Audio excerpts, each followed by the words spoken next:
विकास और विरासत की गारंटी बन गया। 2024 में इसी गारंटी के साथ हम जन जन का आशीर्वाद लेने देश के कोने कोने में गए। आज तीसरी बार जो आशीर्वाद एनडीए को मिला है, मैं इसके सामने, जनता जनार्दन के सामने विनय भाव से नतमस्तक हूं।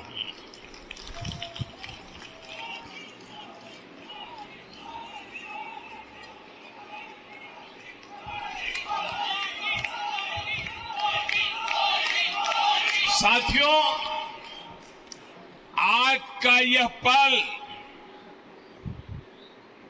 निजी तौर पर मेरे लिए भी भावुक करने वाला पल है। मेरी मां के जाने के बाद ये मेरा पहला चुनाव था, लेकिन सच मानिए, देश की कोटि कोटि माताओं, बहनों, बेटियों ने मां की कमी मुझे खलने नहीं दी। मैं पूरे देश में जहां जहां भी गया, माताओं, बहनों, बेटियों ने अभूतपूर्व स्नेह और आशीर्वाद दिया।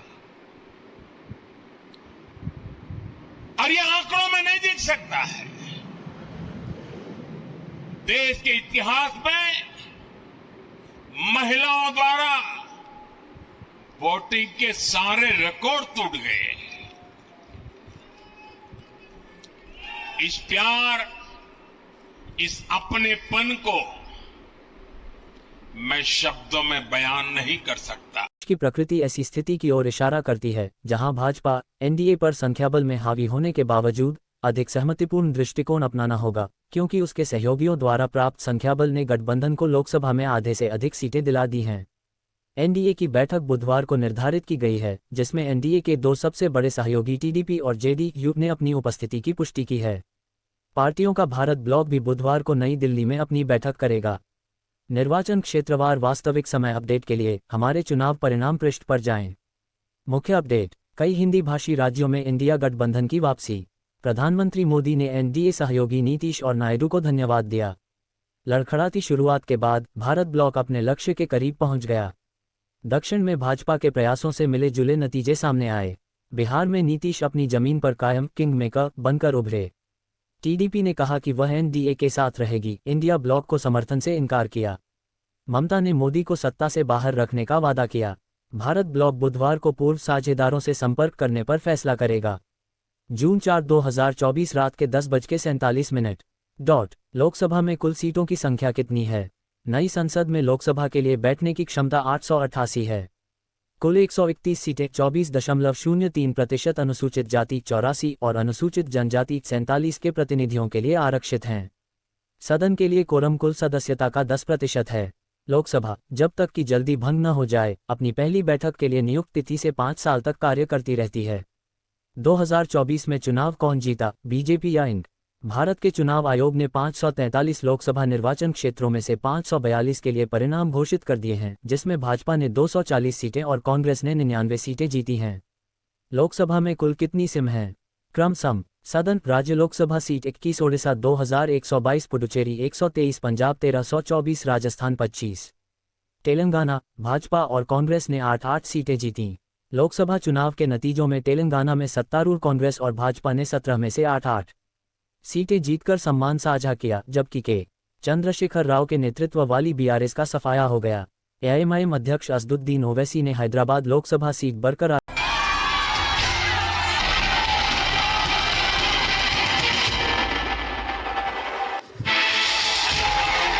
आदिलाबाद, एसटी, निजामाबाद, करीमनगर, मेडक, सिकंदराबाद, मलकाजगिरी, चेवेल्ला और महबूबनगर लोकसभा सीटों पर विजयी हुए।